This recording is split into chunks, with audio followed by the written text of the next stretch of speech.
Catastrophic Incident Search and Rescue, or better known as CISAR, is a large-scale event where hundreds of people need to be rescued at once, and it involves local, federal agencies.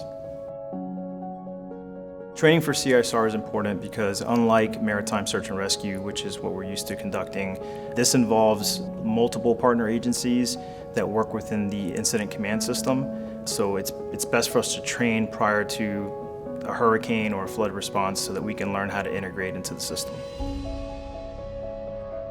Maybe we don't have a huge hurricane that happens every single year that we're sending flood response teams to. But when it does happen, it's an absolutely dire situation. We have to be ready to answer that call.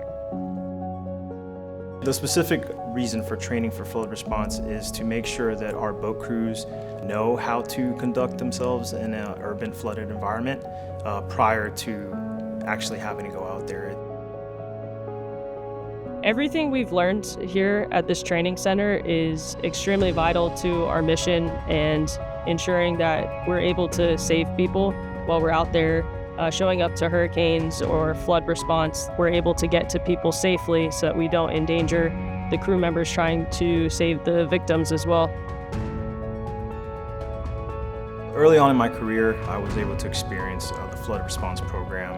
It wasn't what we have today. I remember responding during Hurricane Florence and just being worried about, is the PPE, the personal protective equipment that I'm using, actually keeping me safe? Today, it's an official program of record.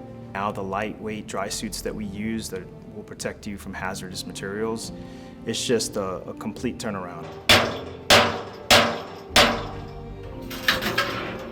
So my expectations coming here, they were not met. It was actually far superior.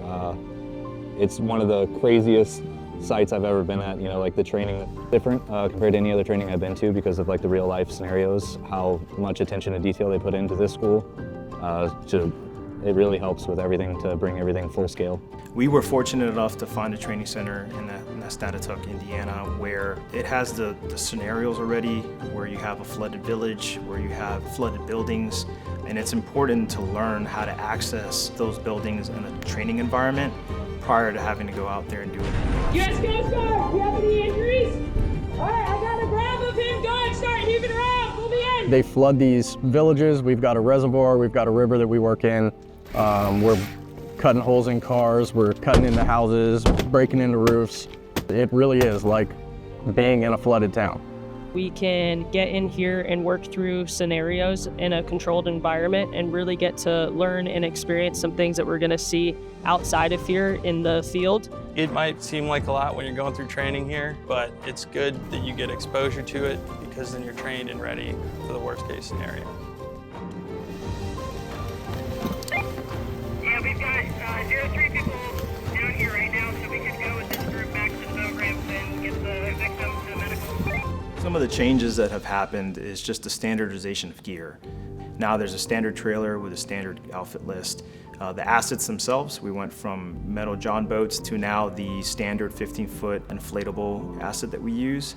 And then I would just say the PPE has really come a long way. So we're excited because moving forward, we're going to have dedicated teams for this mission that will train and actually respond together, that will be at the ready when the call comes.